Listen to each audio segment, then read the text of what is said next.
Stoveleg Media, igniting conversation.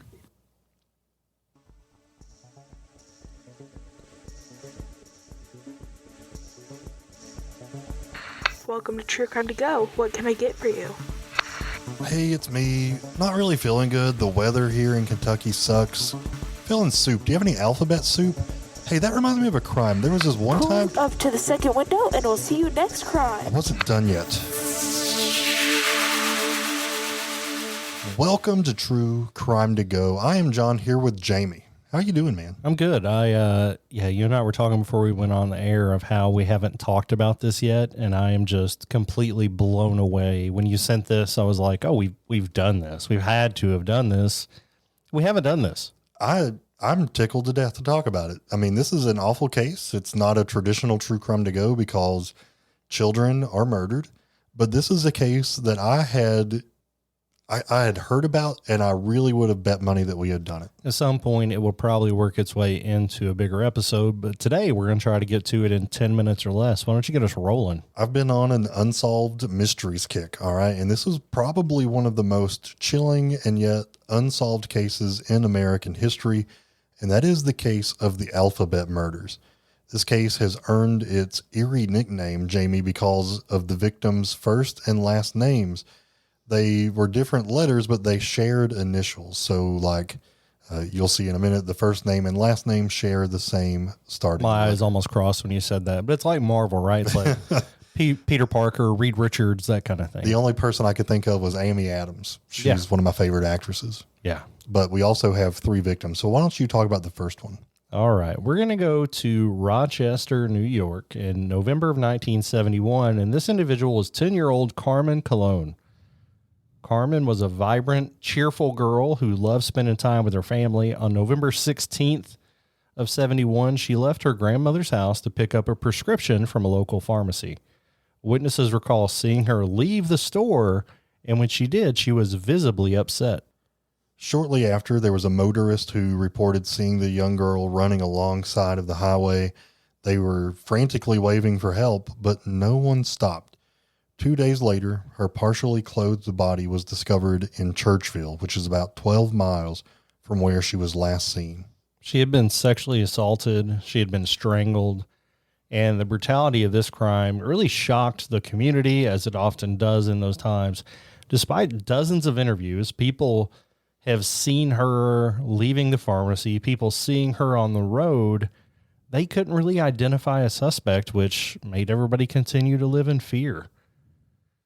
Fast forward to April of 73, the Alphabet killer, struck again. This was 11-year-old Wanda Walkowicz, who was a shy, studious girl who often helped her mom by running errands. On April 2nd of that year, she was walking home from her grocery store, similar to Carmen that we just talked about, and she vanished. Wanda was last seen on Conkey Avenue carrying a bag of groceries. There was a witness who reported seeing her getting into a dark-colored car, but no one could confirm that detail. The next day, her body was discovered in Webster, which is about 7 miles from Rochester. Wanda had been sexually assaulted and strangled, just like Carmen. Investigators did note that her body had been carefully placed, suggesting that the killer was meticulous and calculating. The similarities between the cases were undeniable, but police were no closer to finding a viable suspect. The community continued to get more and more anxious and really started fearing for children's safety. And a lot of these missing kids cases, we go back to Amy Mahalovic, like this era in American history was really bad for children getting kidnapped. The final victim that we know about was an 11-year-old named Michelle Maenza. She was a friendly, outgoing girl who loved to play outside. She loved being with her friends. On November 26, 1973, Michelle went missing after she left school to retrieve a purse that she had forgotten at home. Witnesses saw Michelle near a shopping plaza and later reported seeing her being approached by a man in a vehicle. Despite their accounts, the exact details of the encounter remain unclear. 2 days later, as you may expect, her body was found in Macedon, about 15 miles from Rochester. Her body showed up and showed the same horrific signs of sexual assault and strangulation as the other two victims. Investigators did note that she had also been beaten, indicating an escalation in the killer's violence. At this point, the pattern was undeniable. There were 3 young girls, all with matching initials.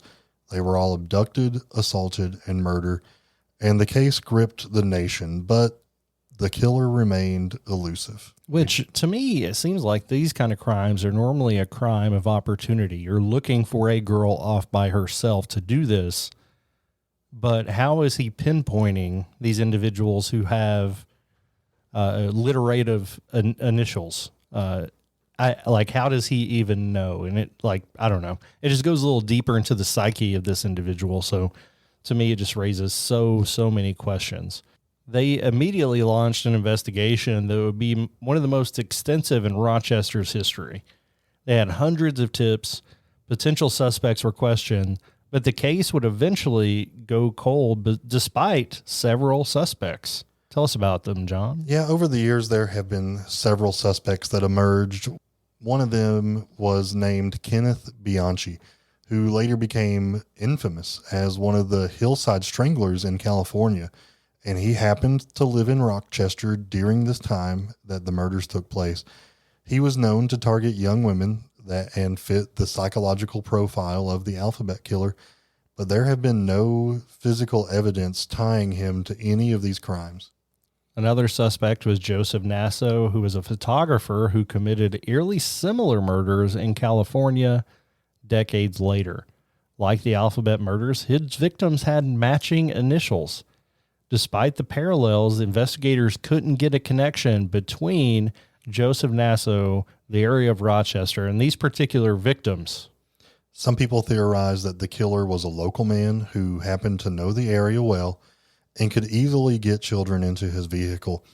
The lack of DNA evidence and the technology available at the time really hindered progress. And today, there are, of course, advancements in forensic science, and hopefully some of them can offer some closure to this case. Yeah, John, I do statistics and mathematics for a living. The likelihood of an individual committing 3 crimes, again, a crime of opportunity, and all 3 victims having to have matching initials is astronomical. So this was intentional, which makes me very interested to learn more about Joseph Nasso. But it's so hard for me to believe that they also would have stopped, or there weren't more victims somewhere in the middle. So I think there are other crimes that could be connected to this individual, and I am hopeful that this is one that can be solved. That's a really good point, that this was only during a few year span of time, and then it stopped, and that's all we know about. So did the person die? Did they commit suicide? Are they in jail for something else?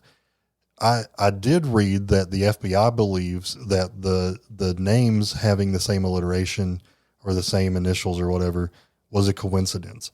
I think statistically, and you're the bigger nerd than I am, it's impossible. I don't have the numbers in front of me, but it would be absolutely like the biggest decimal you can imagine. Well, I read that they believe that in order for him to have got that information and know these girls enough for them to get in the car, like he would have to be stalking them. I would think so too. Yeah. But that's a good point. They don't think he was stalking them. So they think it's random. I feel like it's somebody that knew the girls. And I have my own personal theory. I'm not going to go on record. I'll tell you off the air. Okay. If you, I may talk about it on Patreon, I may not, but it's a hot take for sure. Okay. Yeah. And I mean, is this just an area where everybody had names like that? Was it just at the hospital? They're like, no. You got to pick the same first letter as your last name. You and I teach Sunday school. Do we have anybody? There's I can think of one kid off the top of my head that has the same letters first. Yeah, it's pretty rare. So yeah, I think it was not a coincidence. I think, he didn't target boys. Yeah, with the same first and last name, initial, whatever. Yeah, I don't know how to I don't think it can be coincidence. I would love to hear your theories. And again, we will likely bring this into a bigger episode. But once we realized we hadn't covered it, we had to jump in. And here we covered it in almost 10 minutes or less. Would you like crime with that?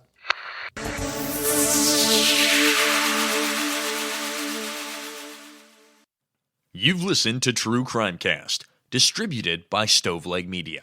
Check out stoveleg.com to find out more about your hosts and to find other podcasts to listen to.